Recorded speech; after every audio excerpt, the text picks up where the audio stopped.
Many feel that because something is important, it must be conquered violently. Or because something is sacred, it must be defended with violence. Or because someone is leader, she or he must be protected with violence. In the past thousands of years, as humans, we have often associated violence and politics, as well as religion and violence. In our region, this mix is so volatile that some observers speak of a possible Armageddon. Centuries of hatred, nuclear powers, and high animosities fuel a conflict that could explode at any time and involve the whole human family in unprecedented ways.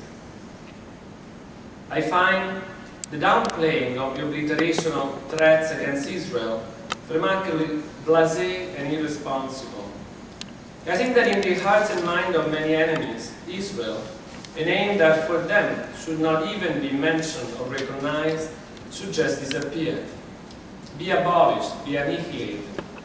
I think that, especially after the Holocaust, the threat alone is an act of violence. It should be treated seriously.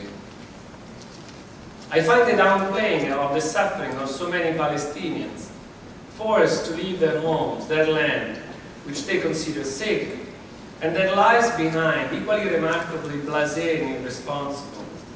Strangers in lands that are no longer theirs. Palestinians still have no country that they can call home, no polity that represents them, and no justice that can right their wrongs. I think that even the memory of these sufferings is violence and should be treated seriously. Similarly, I find the downplaying of Christian involvement in the current situation remarkably blasé and irresponsible. Christians lived in the Middle East long before this name for the region was coined by colonial powers.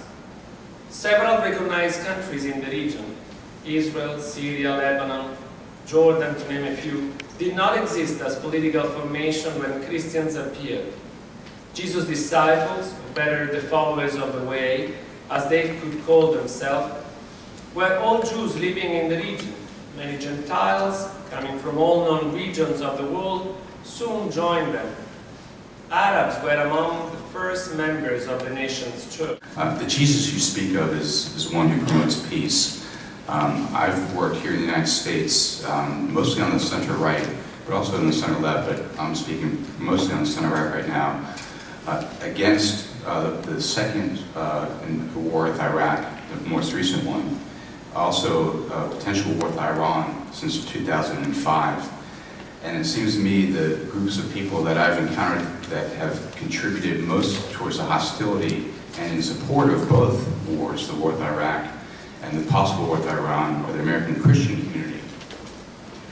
And it seems to be more the right, the Christian conservative right community, seems to be proponents of these types of conflicts. And not just the Iraq war, the possible war with Iran, but I think of the Israeli invasion of Lebanon in 2006, or the Israeli attack on Gaza more recently. And it seems to be that community comes in support of Israel at the expense of what happens to the Lebanese in Lebanon and to the Palestinians in the Palestinian territories. And I'm wondering, is it just a fundamental misunderstanding of Jesus' message that drives them to the conclusion that war is the only answer to the problems that we face, specifically in the Middle East? And if so, how do you open them to what you think is Jesus' real message, the message of peace? A colleague of mine, I just spoke to him a few days ago, and his uncle was killed in a bus bomb in Israel. And he's, it's a while ago, and he's kind of been dealing with that, and he's trying to figure out how to deal with, the feelings he has of the loss of his uncle and such a tragic incident. But he was telling me that his cousins in Israel were very liberal until that occurred. Liberal in the sense of, wanting to deal with the Palestinians and find peace and et cetera, et cetera. He said, but after that happened, there was kind of a change in psychology for them, and they become militant and kind of perpetuating a culture of fear. And obviously I didn't lose an uncle, but I'm listening to him and I can kind of understand where his family would, how they would react to this. And I'm wondering, how do you And how would you suggest that we deal with people who have that experience and they create the psychology that leads them to mistreat and dehumanize other people, in this case of Palestinians? But likewise, we have examples given by the Holy Prophet, peace be upon him, where he made peace. And we know from his life that he enjoined his followers, where possible, to seek peace.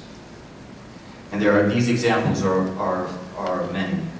Indeed, when he first began preaching the message of God after receiving the message from the angel Gabriel, the people of his city and his tribe, Mecca, immediately began persecuting him because, of course, he was challenging the order of the tribes in the Meccan region and challenging the Quraysh tribe, which was dominant in that area.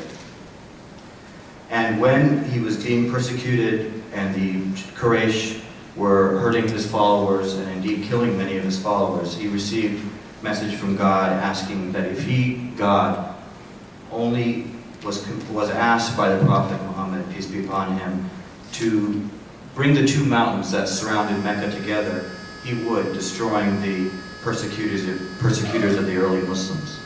But the Prophet Muhammad, peace be upon him, said no. He did not want that violence to occur, that he still had faith that indeed, over time, the people would respond to his message. Likewise, after some of the early Muslims did migrate to Abyssinia, as Dr. Bartoli described, to Ethiopia to seek the help of a just king because he was a Christian king, and then Muslims went to Medina, a neighboring city, to seek refuge from the persecution of the Meccans. And there were subsequent wars between the Meccans and the Muslims in Medina. Again, we are instructed that when the Prophet Muhammad, peace be upon him, made a peace agreement with the Meccans, he did so at terms that were favorable to the Meccans. And his followers indeed said to him, we can continue fighting. Why are we making these agreements? Why are we making these agreements that are very humiliating to us as a people? And yet the Prophet, peace be upon him, said, it is better to make peace than to make war. So these are some of the examples I want to point out that early Muslims need to be reminded of their own history, because that indeed will be the answer in overcoming the violence that we see in today's world. My father was killed during the war. My mother had 7 kids, and we lost our home, and we have completely stayed in the street for so long until she found a place to stay. And the message from the Christians around the world, this is God's will. That's the message. God is helping the Jews to have their homeland, and to heck in what they are doing, this is God's will. So here I'm a Christian, I want to see what is justice and what's God's will to me and to other Christians there. I like also Dr. Bartoli said the Pentecost. I love it because he made it an international event as of our days. Arabs were there, everybody was there, and we have a lot of fun. Okay? But it's not fun when you have no house to go to, that someone have to force you in a gun to take your land, and if you go to court, the judge is a Jew, I'm a Palestinian. If you go to the head of the police, they are Jews, I'm a Palestinian. I have no justice at all, just because I'm a Palestinian. If I change my religion from a Christian to go back to a Jew, I have all and everything, justice come back to me, just because I become a Jew.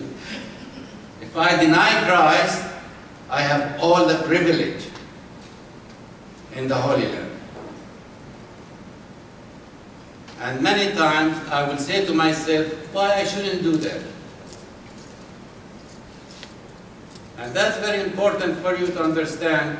I'm one Christian, and believe me, my family is very Christian. I have a brother who is an evangelical Christian. I fight with him all the time.